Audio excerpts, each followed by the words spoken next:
All right, what's going on, guys? I don't know if you all have seen this article, but this was on r/fighters today, and it's from Esports GG.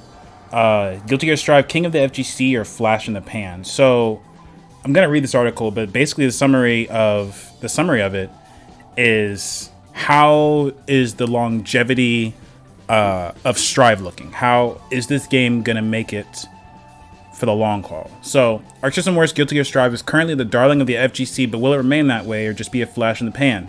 Sports GG spoke to pros and commentators for their thoughts. So, Solo Bad Guy and Kai Kisuke are not Ryu and Ken, and they're certainly not Scorpion and Sub-Zero, but what they lack in the name recognition with the masses is made up for their current place as the faces of the fighting game community. I don't know. Jacko, even though you never see her in game, is like the most popular fighting game character right now. Guilty Gear Strive is the most popular fighting game on the market currently, and behind a new direction from the franchise's general direction, Lord Daisuke, and may stay that way for a long time. With a new art style and system mechanics that gear towards mass appeal over fan service, the rewards are living up to the risk, and the numbers back it up. Sold over 500,000 copies in its first month. While the game is still in its honeymoon phase of the very active player base, both in competitive and online scenes will stand and keep its momentum when the joys of something new fades away. Fresh paint means fresh eyes for Guilty Gear. So I'm going to summarize this. I'm not going to read everything, but Guilty Gear as a franchise always adds new mechanics to each game, and if it can continue this tradition with Strive's future, this can still be a game at the top, and I'm excited to re-experience that with this new look and style. This was by Marlon Pie. The fighting game community picks up and leaves games often, but with Strive they appeal to a wider audience. I'm still amazed at the animations and effects of the game. It's just so pretty to look at. That's pretty much the general consensus, is that the game is absolutely gorgeous. Every single character's redesign has kind of like they said, it increased their mass appeal. But obviously a fighting game is more than just its looks, right? Perhaps the biggest selling point to Strive is its impressive net play because it implements rollback netcode. Rollback netcode treats both players' inputs as local, and rather than wait for the next input, it predicts the data to run the game smoothly. It's one of the only major fighting game releases to successfully use the option to create stable and smooth connections that feel like offline play. So we have definitely been spoiled by this game's rollback netcode. It's actually crazy that it's something that I don't even really think about anymore when I play. I just expect good connections. And I remember my time with Street Fighter V where it was always a toss-up of, oh, is my next match going to be laggy, or will I drop inputs or that sort of thing, right? Even though obviously Street Fighter V is also rollback. The limitations of Guilty Gear Strive. Fellow longtime Guilty Gear competitor and anime fighter Keenan Kizzy K is also a fan, but states that developer Arc System Works is still in the hot seat. He mentions that the game's lack of information for new players in terms of a trial mode or a combo route explainer, and its inconsistent damage scaling regarding the roaming cancel system, or how many of the hidden hurt boxes do not exist for high level play, are signs that the game is incomplete. It's a trend for multiple fighting games to release a beta with characters, and we're the testers. I think the complete idea will be very good, but if it doesn't change in any way, it may go downhill. You can tell that they didn't have a lot of time to work through all their ideas, and it's an incomplete package, but it's a good, potentially great package. There's a lot of trust with Arc System Works because of its past work and reputation to innovate or even create new dynamics within a game several years down the line. Their games are prone to longer cycles of updates instead of shorter-term installments in franchises such as Mortal Kombat. Until sweeping changes occur, both Lur and Kizzy enjoy the current neutral game, but note it still has limitations due to its high damage numbers. So Guilty Gear traditionally has always had very high damage. I actually don't think Kizzy's wrong here. There are certain things in the game that are just clear that certain things weren't fully developed, right? Like a great example is Kai's jump dust. Why does it not apply shock state? Why does it work the way it does? There are certain moves that are just, you could tell they needed more time. And I think the game was already delayed twice, I believe.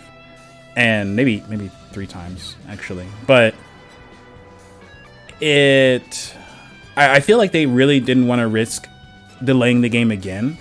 And they felt that it was in a good enough state to release as a first iteration. And traditionally, the first iteration of Guilty Gear games has been pretty bare bones, actually, which is something not a lot of people realize.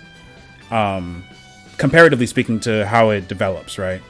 I think their decision to take and simplify certain system mechanics has helped retain a lot of the players. Everyone says, oh, it's the graphics, oh, it's the rollback, but a lot of the changes that they made helped ease newer players in, me being one of them.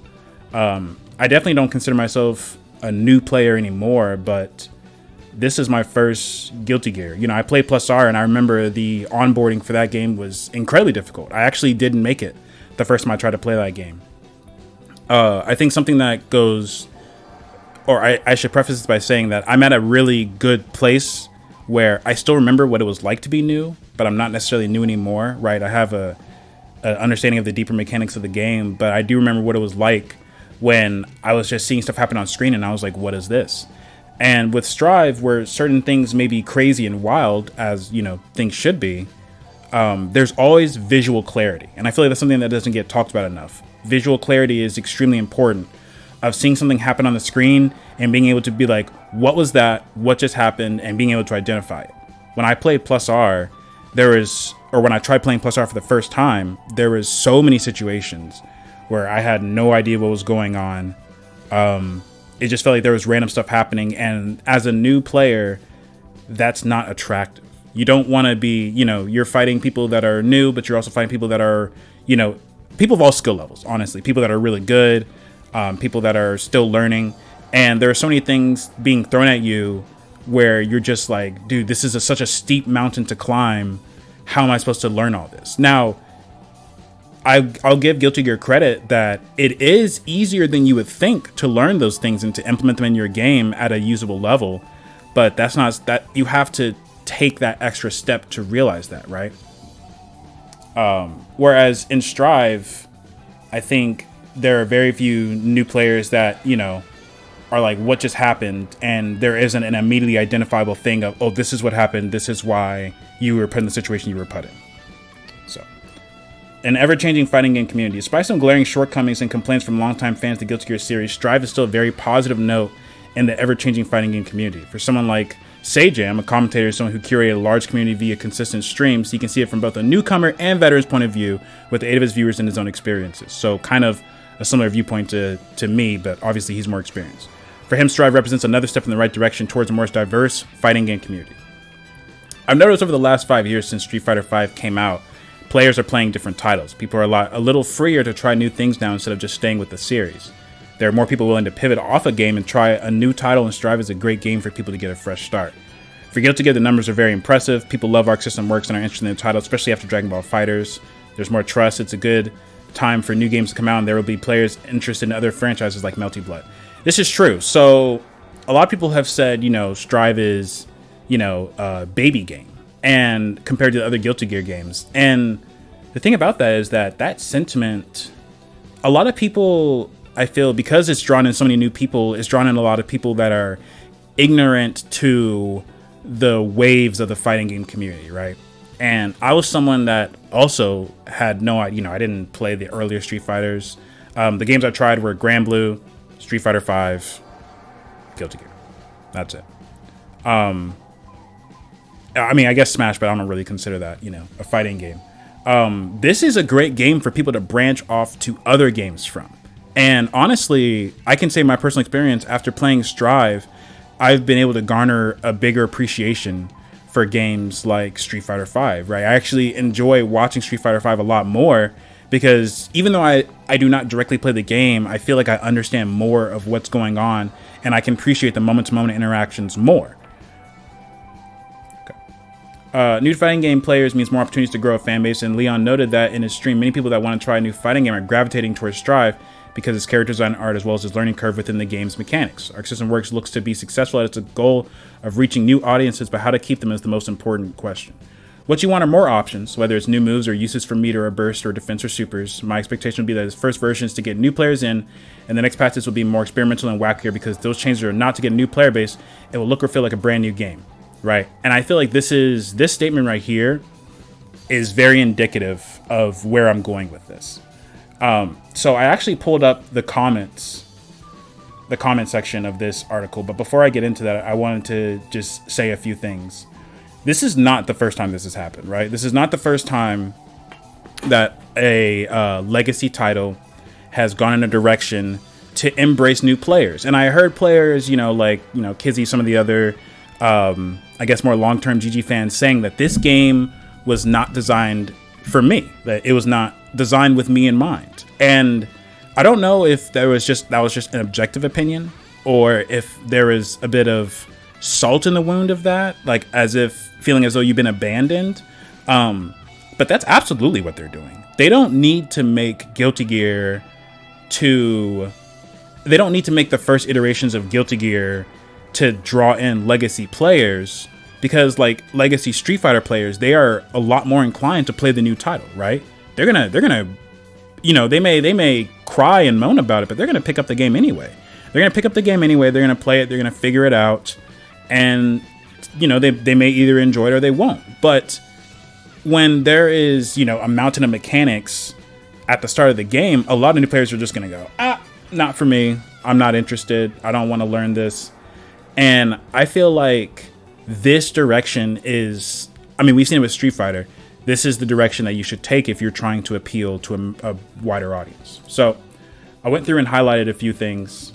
Okay, so this guy says, am I stupid or does the problem seem nebulous? Like, even after reading the article, I don't know what the problem is for OGs and longtime fighting game players. Maybe I'm just dumb. And someone responds, it can be a bit difficult to describe, I guess, since even among people dissatisfied with Strive, they may have a multitude of different reasons why. What the interview says specifically is that many options, systems, and features have been stripped from the game in order to appeal to newcomers, which could harm the game's longevity as enjoyment of time goes on. Now, there's another game that did this, Street Fighter V. And, I mean, is Street Fighter V dead? Some people could say, well, it's the legacy of the IP, you know, it's Street Fighter, it could never die. But what about Mortal Kombat? If people don't like the game, they're not going to play the game. And I feel like we live, you know, for better or for worse, we live in a patch-based society where if something's wrong, people are like, when's the patch? When's the patch? When's it getting fixed? What's the patch? And that comes with positives and negatives. Whereas we don't have to wait so long for fixes, we also get things incrementally. So it kind of serves a double purpose, whereas the game was able to come out and, like, you know, because you said, a not finished state. The game is absolutely not finished. There's no one that can argue the game is finished because we're receiving patches. So how could a finished game be receiving patches, right? However, I don't consider it a beta. I believe this is it's obviously a product that sold well, had mass appeal, and drew a lot of people in who never even knew what a Guilty Gear was. And over time, they will implement things in the game that will make the game feel more GG. A huge, very good example of this is all the DLC characters we've received so far. What did people say when Go Lewis dropped? Oh, well, when Go Lewis first dropped, they were like, oh, this is the most Guilty Gear character that they put in the game. A lot of legacy players said this. Oh, this is the spirit of GG in this character. And then they played him, and they were like, oh, this character sucks. Why is that? Because he was deeper than the other characters in the game. Does that sound familiar? Street Fighter. A lot of the base roster for a game will be more simple so that people can pick up and play the characters and have fun. And they're trying to limit the time of I'm thinking about all these things, not playing my opponent, to I'm playing my opponent and learning. And that's a difference. You can learn while you play, but there's a certain level of competency you have to get to before you can really enjoy the game. And they're trying to lessen that time because people want, you know, things now. They don't want to wait on, you know, oh, I don't want to, you know, grind in training mode forever. And I think that's okay because there is depth to the game. I literally learn something new about the game every single time I play it. And that is not hyperbole. That is very, very true. I think this is the best way to go about it because what's going to happen is you already have the legacy players playing. They could drop the game for a little bit, but if you put what they want in the game, they will always come back. That is a fact. We can see this with Sonic Fox. Every time, you know, there's so many times where they'll play a game and they'll be like, okay, I'm bored, drop it. New DLC comes out, new content comes out. Okay, they're right back on it, right? You can see this with Dragon Ball FighterZ right now. It is just how it is. Once there's a certain level of loyalty there that they will always have an ear open for. I'm talking about people in general now. They will always have an ear open for, are they adding what I want, right? So I like this comment as well. Homogeneity of games is the problem for most OGs. Even if extra big problems, YRC's Blitz, etc., the game still felt like Guilty Gear. Strive feels way more like a Street Fighter than anything else, and that's the case for more and more games. They feel more streamlined. More mechanics are introduced as their game's own focus attacks, and all to make a game more accessible to a majority of people that would not care about the community. It's not set in stone. Strive doesn't play like a Street Fighter game at all, but it feels like it, and for some players, it's enough for them to not care about it anymore. Plus, it's not just for Guilty Gear, it's a trend we see more and more for the entire genre. So this person is bringing up the concept of it should... They say right here that it doesn't play like a Street Fighter game at all, but it feels like it. What does that mean, right? What? How can you contextualize feelings? If we made a fighting game based off how people feel, feelings change. That's a fact. Feelings change. There's no basis to feelings. It's just how we feel. Emotions sway. We can't create a long-term fighting game based off people's momentary feelings because feelings are just a patch away from being changed. Soul Bad Guy. Everybody last patch was playing Soul Bad Guy. It was Soul Bad Guys everywhere to be seen. Soul Bad Guy gets put in line. Now all of a sudden people are okay with Soul. Now people are looking at Kai and Leo and it's like, oh, you people are grumpy about those characters, right? What happened to Soul? I thought Soul was the most brain dead shit ever, right? People's feelings changed because of a patch. The game is designed heavily around a rock, paper, scissors system. No matter how good you are, you have to guess what Soul's going to do after hitting a far slash, and if you guess wrong, you're losing potentially 80% of your HP. This type of design favors beginners because it boils interactions down to guessing and decision making, and heavily rewards doing random shit so that opponents can't guess right, which leads to the infamous meme about top tiers being unga bunga. Okay. So what is the problem with this? What is a fighting game at its core? A fighting game at its core is a game of rock, paper, scissors. This is an established fact. No matter how good you are, you have to guess what Soul is going to do after hitting a far slash, and if you guess wrong, you will lose potentially 80% of your HP. This type of design favors beginners because it boils interactions down to guessing and decision making. Isn't this what a fighting game is? Don't you have to guess if after Tatsu, Ryu is going to go into DP or he's going to try to grab you? Isn't that the exact same thing? And plus R, when you're attacking someone, don't you have to guess and see, depending on their meter, depending on their resources, if they're going to, slash back? In this game, YRC, like, these things are not new. I wish I knew more about excerpts so I could use better examples, but you guys know what I'm talking about. What they're describing here is not something inherently wrong. This is someone that probably just doesn't like fighting games, right? If you don't like a rock, paper, scissors system, you may not like fighting games in general.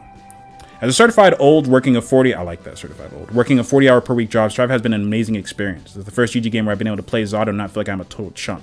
It'd be a real shame if the player base dropped off over the course of the next couple months, but really, people who have already played 200 plus hours of the game aren't people I'd be getting into matches with anyway. So this is a good point. It's bringing in people, how does someone become a pro player, right? They start off as a casual player. They play more and more. They fall more in love with the game. And they decide, I want to learn more about the game. I want to dive deeper. That's what happened with me. If you're forced to dive deep upon your first time playing the game, you don't have that level of investment yet. You don't care enough yet. And you're more likely to just drop it. And that's something that a lot of people overlook. I'm in the same boat as you and love how Strive has let me sink my teeth into fighting games and really learn. Even it's not as feature rich as other GG games. The older GG games still seem to be doing well, so there seems to be room for everyone at the moment. I now plan on finally picking up one of the older games once I feel more comfortable with my own skill level, and it's an exciting time to be getting into fighting games. This is a sentiment that a lot of people have shared. Plus R had a surge right before Strive came out, but people after playing Strive, and I've seen this on streams as well, have an interest in going back and checking out the older games, Plus R, Xrd, and whatnot. Those games, while they've had iteration after iteration to be more polished than this game is, still, they will always return back to Guilty Gear Strive because that's the game that hooked them. It's the same thing, it's just for a different era of people. This is something that a lot of people are overlooking. This game will receive major patches and upgrades every year, just like any other GG in existence. So, I don't personally know, and maybe you guys can let me know down in the comments, if there are substantial changes between XX and, XX and Xrd that people were like, oh, the game is ruined, it's a baby game, I don't think they did that because they didn't know yet exactly how to capture that audience. So maybe they launched XR with a lot of the legacy mechanics, but more still got added on over time. And I like this comment, but it's not true. Everyone knows it too, but that doesn't get clicks and generate an endless discussion that goes in circles. So there's a level of truth to this. Not everyone knows it because a lot of new people, this is their first fighting game. And so they just see, they enjoy the game, but they see everyone complaining about, oh, it's not real GG, it's not real this, it's not real that.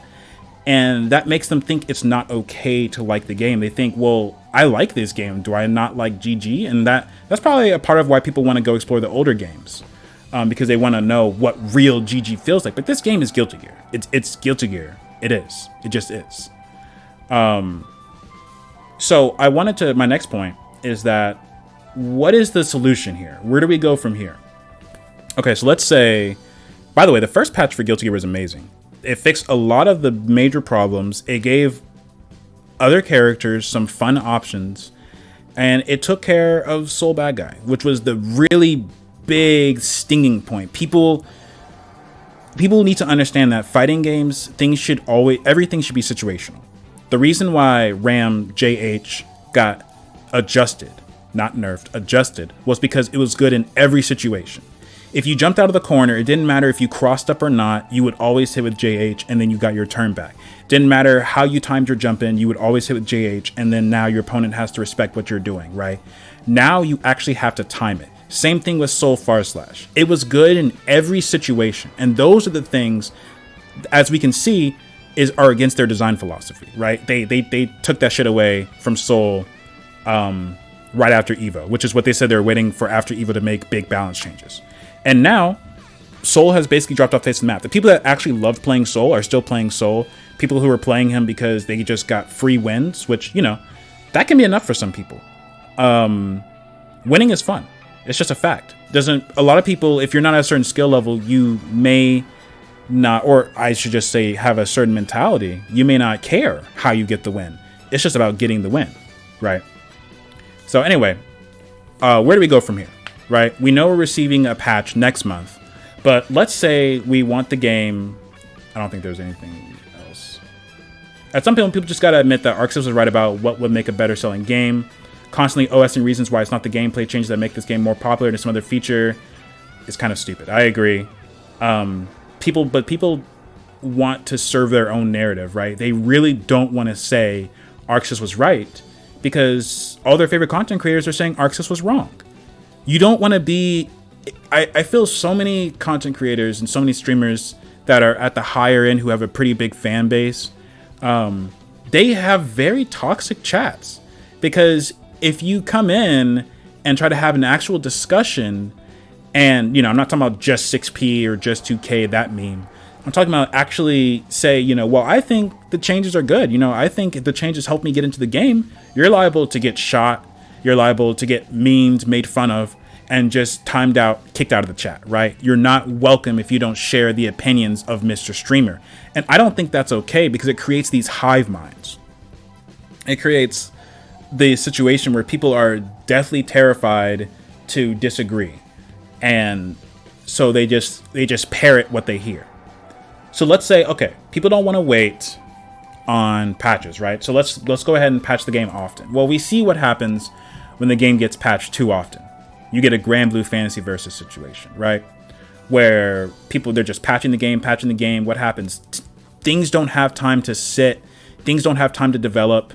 As much as people may want to say, oh, the hooking, God, I played this character for 5 seconds. This character is ass. People don't know. People can't. It's impossible. Even though we live in the day and age where things get labbed out extremely quickly, we find solutions to things extremely quickly. It's not always the case, especially in something complex as fighting games, because there are so many layers, so many nuances. People adjust over time, right? There's the shock of you've been fighting these characters for X amount of time. You've seen their moves so many times. You know what they're going to do. It's just a matter of when and how they're going to do it. When a new character comes out and people are like, okay, I've seen this before. They compare it to what? They compare it to other characters they've seen. They compare it to other games, and they think they automatically know. time and time again, we're proven wrong. Gold Lewis is a great example. Gold Lewis went from bottom 1 to now people are labeling him as S tier. Some people with a little bit more foresight, as you can see,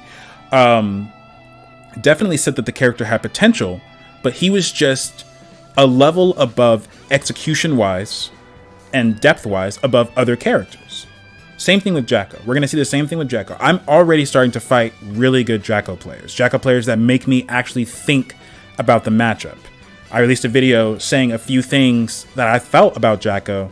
A lot of those have held true, but some of them were wrong because we've developed past that. So if you patch a game too often, you get this. No one has a time to adapt to anything. No one learns. It's just, I don't like this, nerf it. And then you have a game that's too balanced. A game where no one can do anything crazy. There are no effed up situations you can put your opponent into that really make the game feel wild and crazy. It just becomes very, very dry. So, another example is Street Fighter V, right? On release, and we have to keep in mind that this game, I mean, we are one patch in, but this game is essentially on release, right? If we're still in the honeymoon phase of the game, then we're still in release phase. So let's just get that straight. All you need is godlike hands to play Jacko with 600 APM. Yo, what's up, Yoko? I mean, I think she's mechanically intensive, but isn't that what people want? Isn't that what all the OG Guilty Gear players have been complaining? You know, oh, I'm not satisfied. The character's not mechanically intense enough. This character's brain dead, goo goo gaga easy. So how can you say that, but then you get a character that requires labbing, that requires time, and because the character is harder and demands more, now, the character's shit. The character's shit. There's an argument to be made for how easy a character is, right? And this was the problem with Soul Bad Guy. If a character does everything and is incredibly easy, outside of just fanfare, why play another character? And I agree. And I think Arxis agrees as well. And they said specifically that they wanted to make, they said in their last games and the last Guilty Gear iterations, characters ended up being jacks of all trades. Characters kind of ended up being able to just do everything. And it took the uniqueness away, right? It's a lot more interesting, and this is, now we're talking about MOBA design mentality. It's a lot more interesting to have perfect imbalance, to have characters that have extremely hard strengths in certain areas and extremely glaring weaknesses in other areas. And it becomes, how do you play around and adapt to that? How do you get to know your character? How do you find the little nuances as opposed to just doing crazy, 10-minute combos? It falls more down to the nuance. And if you put time into a character, the nuance is extremely rewarding. I can use myself as an example with Ramlethal. What did they change about Ramlethal? They changed two things. Well, three, but I'm not going to talk about Darrow. They changed two things. They made JH not stupid as fuck, and they gave her a hard knockdown on 214S, right? Just that, they didn't give her any new moves, but just that new property change alone opened up so much more nuance to the character for me. And it's been extremely enjoyable, right? People will watch me and they say, oh, you actually don't play like every other Ramlethal I see. Hiyari doesn't play like every other Ramlethal I see. SQ does not play like every other Ramlethal I see. But then why is it that we still say, oh, the character's brain dead, goo goo gaga easy, they all play the same? You can't have both in the same space. It's not possible. So Street Fighter V also had, now Street Fighter V had a rough release. I'm not going to pretend that it didn't. That game, I didn't play it at release, but that game sucked at release from everything I've heard. But people will still say the same things that they say about Guilty Gear Strive, right? Right here, Crush Counter, V Trigger. No, so this post is why do so many people hate Street Fighter V, right? Why is it louder this time? Crush Counter, V Trigger, no real whiff punishing, no footsies, neutral, too much input and frame leniency on very easy and short combos that do too much damage. Every character is a rushdown character to play 50-50 Oki, no mirrorless reversals, no defensive options, period, just blocker tech. Street Fighter V is dumbed down and glorified guessing game. Even pros themselves hate the game. they're playing. Watch Punk's interview after winning E-League. Okay, so doesn't this sound extremely familiar, right? Doesn't this sound incredibly familiar? This is exactly what people are saying about Street Fighter Strive. No, please, I have to cut that out of the video. Guilty Gear Strive. This is exactly the same thing people are saying about Guilty Gear Strive. I feel like this is what people like to lean on, is glorified guessing game. But that is all fighting games. That is RPS. That is the core of fighting games. This was 4 years ago. Obviously, the game is in a much better state now. People love Street Fighter V. No one is going, or few people will say now, what about the nuance of mask removal? Yeah, they need to make that shit round one. They're gassing with that. People say the same things about Strive. We know these things aren't true, right? V-Trigger, people like V-Trigger. I don't think V-Trigger is very cool, but the game's not for me, right? No real whiff punishing. That's not true at all. We know Punk excels at whiff punishing. And we also know Punk loves Street Fighter V. He said it numerous times. He just hates the netcode, which, okay. Strive has good netcode, so that's why I'm never going to make that comparison. No footsie's neutral. This is obviously not true. Too much input and frame leniency? Okay. But on very... Oh, no, this isn't talking about latency. This is talking about too much input and frame leniency on very easy and short combos that do too much damage. That's something that people say in Strive, right? The combos are too short and do too high of damage. But how has Street Fighter V grown over the years? It's grown into an amazing game, right? So, okay. We can say... Oh, I had this as well. When the game first launched, it was an extremely jarring change from the rich and expressive combo system that was 4. Because of this, I felt like every character had lost his identity and made every match feel too similar regardless of whether I was against Bill's Ryu or Emma's Ryu. This is something that a lot of people say about Strive. Every character feels the same. You can't see the differences between people's characters. But isn't that in part because people are still learning the characters, right? It takes time to learn fighting game characters. It takes a lot of time and a lot of investment. People like to, even today, and people like to just neglect that or look past that. But it's a very important part. Things have to have time to develop. And that's why constant patches are bad, because you remove that aspect of the game. Not only that, but the crush counter system made footsies incredibly boring for me personally. Instead of testing normals and coming up with match-specific stuff, I now spam the CC normal until I'm gifted with at least a 30% damaging combo and knock down Oki for a fraction of the effort. Out of this, some terrible defensive options, and you have yourself an incredibly stale, predictable game. Obviously, things have changed a lot since launch, and some of the issues have been addressed somewhat, but unfortunately, it doesn't fix some of the wider issues I have with Street Fighter V, which is fine. So, this person, in short, is saying the game was kind of bare bones at launch, and over time, they added more depth and more mechanics to the game. And now Street Fighter V is in the best spot it's ever been in 5 seasons in. The same people that say, if you wait too long, people will not come back to the game, have no idea how this works at all. They are literally speaking out of their ass. If they patch in what you want, you will come back to the game. So, I want to tackle next the argument about XR plus R, whatever the fuck, XX was better, right? That is an opinion. That's not a fact. If you look at this, the rich and expressive combo system that was 4. Okay, fair enough. I don't know about Street Fighter 4, so that's why I did research. What makes Street Fighter 4 a bad series? Let's see.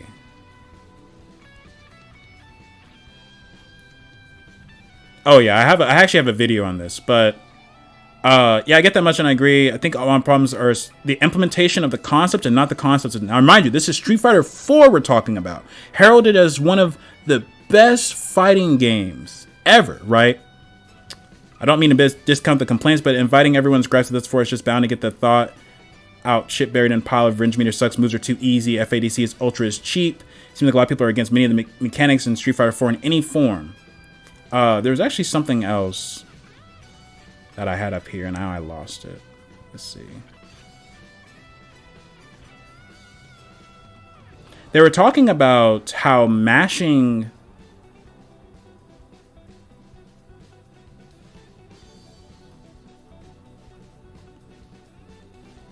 Okay, here's a lot of things that... No, I had it.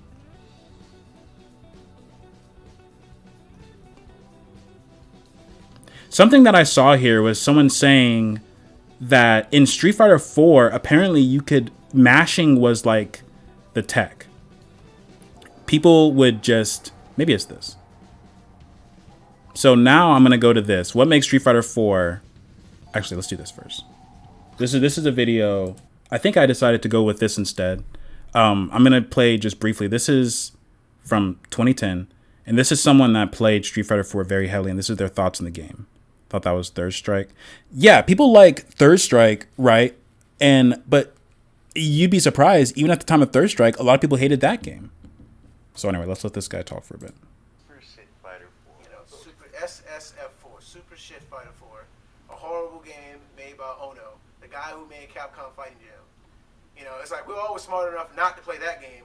What the hell made us play this dumbass game? I don't understand that. Like, Capcom Fighting Jam was ass. But I'd rather play that game. Now, I want you to keep in mind that I'm comparing Street Fighter 4 to Street Fighter 5. Because a lot of people say, oh, Street Fighter 5 is baby. Street Fighter 4, you know, right? The rich... where was it? The rich expressive combo system, right? So anyway. Game over Super Shit Fighter 4. That game is ass, man. The hell? God, that game sucks. Oh, God. I'm sorry. That game sucks, man. Like, the game is so bad. It's character unbalances, and it's, you know what thing that trips me out about that game? There's no goddamn block stun. It's like you hit somebody with a low short and a block stun, yo, they just mash it. Oh yeah, what's up with this mashing shit, Capcom?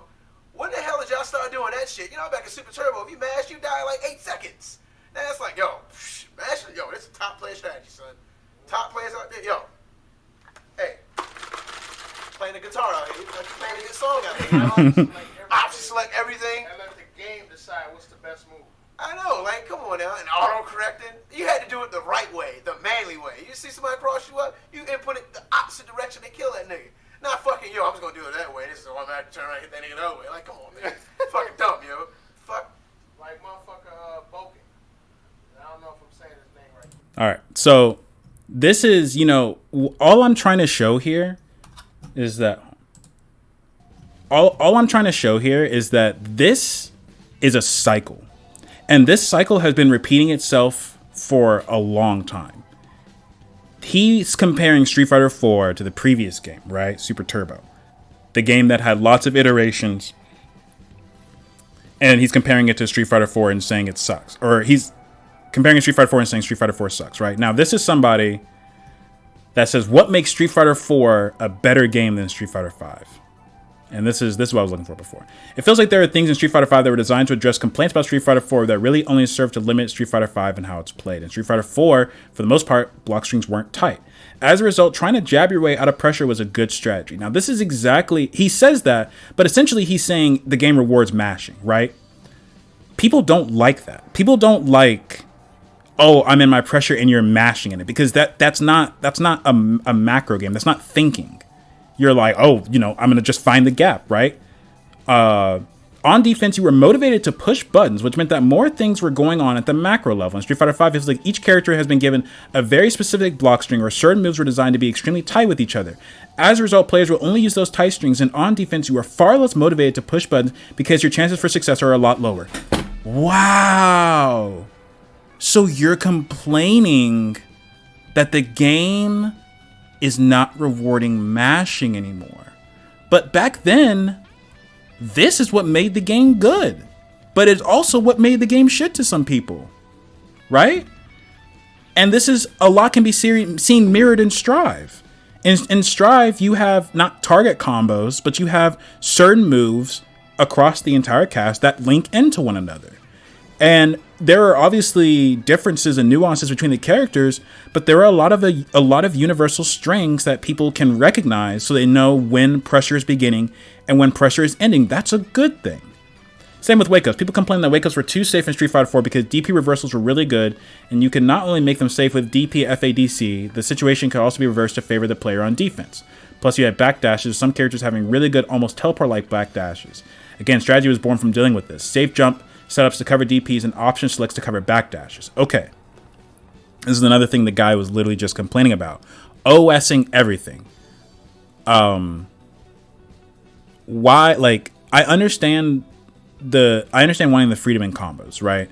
But it doesn't serve for helping people learn the game, because if you're just freestyling on someone, you really think someone's going to hop into training mode, learn the combo with your character, learn the delays, learn everything just to figure out how to get out of the situation? No. Just nowadays, people aren't going to do that unless they're already someone that is invested enough to want to learn, right?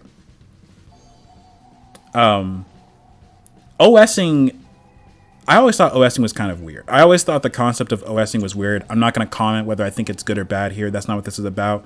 All I'm saying is that this is a cycle, and this video's gone on too long enough already, but it's just a cycle.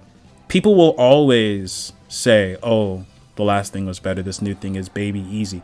I guarantee you with Street Fighter 6, and you can at me when it comes out, Street Fighter 6, people are going to say, yo, this game is baby easy. Yo, Street Fighter 5 was where the good stuff was at. Yo, look at this final season. Yo, look at the finals of the final season of Street Fighter 5. Look how good this game is compared to Street Fighter 6, the game that just came out. The older games have had so much time to marinate, to be updated, to receive patch after patch, to improve the things that people had issue with, and people just refuse to acknowledge that because it doesn't serve their narrative. People are really afraid to say, I don't know everything and I don't know everything about the game yet. I don't know everything about my character yet, and I'm learning. And that's just what I wanted to say. So I'll get back to the question at hand. Is it going to be the king of the FGC or a flash in the pan? Street Fighter, Guilty Gear Strive. It's only because I've said Street Fighter so much. I swear to God, I don't think the two are the same game. It's because I keep seeing this. Strive is absolutely going to last. It's absolutely going to do amazingly. And we are living in a great age of fighting games where we're having a lot of new people come in and a lot of people stick around and a lot of people enjoying what these games have always had to offer. These games were always good games, right? After going back and playing Plus R and learning, which was a very hard process, but learning the game, I know it's a good game. It's a fun game. I enjoy Strive more because I'm someone that values visual clarity very highly. I like to know what's happening to me. I like to know what's going on. And so you don't have to worry. Guilty Gear Strive is not going to die. Come see me in 6 months. The game is not going to die. It's going to receive patches. They've been very good about the patches. Developers understand now that their games hinge on patches. If Guilty Gear Strive had a bad patch, a patch where they just it's like they had no idea what they were doing, the game would absolutely tank. But we've had good patches. The game is only going to get better over time. The developers know this. They know how important it is to get this right. So Guilty Gear Strive is going to be around for a while. You don't have to worry.